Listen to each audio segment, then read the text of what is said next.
اس منصب پہ آپ لوگ ہیں، آپ لوگوں سے توقعات بھی ہیں لوگوں کو، اور آپ لوگوں کے امن کے ضامن بھی ہیں، لیکن جس نازک حالت میں آپ کھڑے ہیں آپ کے رویے بڑے اثر انداز ہوتے ہیں۔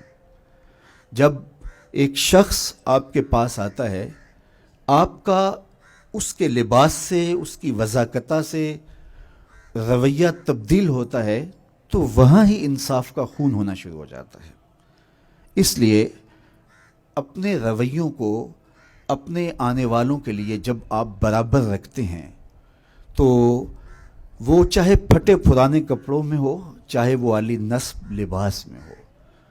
ویسے تو ایک عربی کا مقولہ ہے الناس باللباس، لوگ لباس سے ہوتے ہیں۔ عمومی طور پہ جو رویے ہیں وہ یہ ہوتا ہے کہ جس طرح کی وضاقتہ ہو لوگ اس حساب سے عزت دیتے ہیں۔ ہر آنے والا آپ کے پاس انصاف کی بھیک مانگنے آیا ہے، امن کی بھیک مانگنے آیا ہے، تو آپ اس کی مدد کر سکیں۔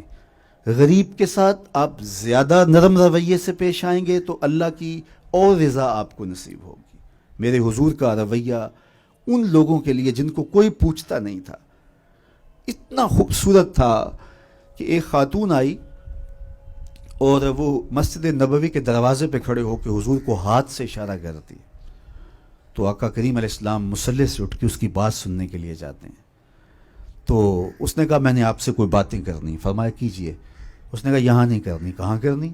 مسجد نبوی سے باہر کھلی جگہ تھی، کہا آپ وہاں آ جائیں، میں وہاں آپ سے کوئی باتیں کرنی ہیں۔ عرب کی دھوپ، کڑکتا ہوا ماحول اور حضور کا نازک بدن، کار نبوت کی اہم ذمہ داریاں، اور اس عورت کا توازن عقلی بھی کچھ ٹھیک نہیں تھا، اور اس نے جو حضور سے باتیں چھیڑیں تو پھر بات چھوڑنے کا نام نہیں لے رہی تھی۔ اب گھنٹے لگ گئے، حضور سن رہے ہیں کان لگا کے، صحابہ کو بڑا غصہ آ رہا ہے کہ اس عورت کی بے مقصد سی باتیں اور حضور کا قیمتی وقت اور نازک بدن۔ خیر جب خود وہ اپنی باتیں مکمل کر کے جانے لگی تو غالباً حضرت عمر نے کہا حضور اس کا توازن عقلی ٹھیک نہیں ہے، اور لوگ اس کو دیکھ کے راستہ بدل لیتے ہیں، جس سے باتیں چھیڑتی ہے پھر جان نہیں چھوڑتی۔ آپ کا وقت قیمتی اور بدن نازک اور کار نبوت کی اہم ذمہ داریاں، اور اتنی دیر اس نے آپ کو کھڑا کیے رکھا، آپ ایسی ویسی عورتوں کی باتیں کیوں سنتے ہیں؟ اس کی تو کوئی بات نہیں سنتا۔ تو حضور نے فرمایا عمر پورے مدینے میں اس کی کوئی نہیں سنتا، میں بھی نہ سنوں۔ اور اس بڑھیا کو آواز دے کے کہا بڑھیا جب دکھڑے زیادہ ہو جائیں جہاں مرضی کھڑا کر کے محمد کو اپنی باتیں سنا لیا کرو۔ تو رویوں کی خوبصورتی آدھا دکھ ختم کر دیتے ہیں۔ اور ہم تو یہ پولیس کا امتیازی نشان سمجھتے ہیں کہ مجرم سے ہماری نفرت نہیں ہے، ہماری نفرت جرم سے ہے۔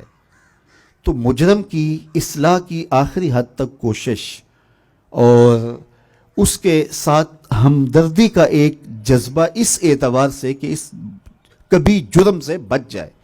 اللہ کے محبوب علیہ السلام کے پاس جب مائز ابن مالک آئے تو اس نے بہت بڑا جرم کیا تھا، تو حضور علیہ السلام نے انہیں 2-3 مرتبہ ٹالا، لیکن وہ بار بار خود اقرار کر رہے تھے۔ تو حضور نے فرمایا ٹھیک ہے ان کو لے جاؤ اور سنگسار کر دو۔ اور جب ان کو سنگسار کیا جا رہا تھا تو حضور علیہ السلام مسجد نبوی میں کبھی کھڑے ہو جاتے کبھی بیٹھ جاتے۔ تو کسی نے کہا حضور خود ہی تو آپ نے حکم دیا ہے اور خود ہی رو رہے ہیں، چشمان اقدس میں آنسو ہیں۔ تو میرے حضور نے فرمایا وہ میرا عدل ہے، یہ میری محبت ہے۔ مبتلائے درد ہو کوئی عذر روتی ہے آنکھ، کس قدر ہم درد سارے جسم کی ہوتی ہے آنکھ۔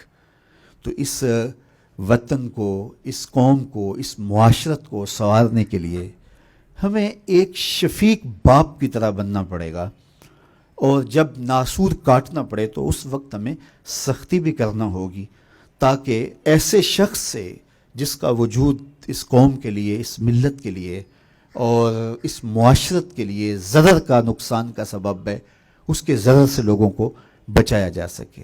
لیکن اس شخص کی طرح جو نشتر مارتا ہے لیکن اس کا مقصد فاسد مادہ جات نکالنا ہے، نہ کہ مریض کے ساتھ ڈاکٹر کو کوئی دشمنی اور کوئی بیر ہوتا ہے۔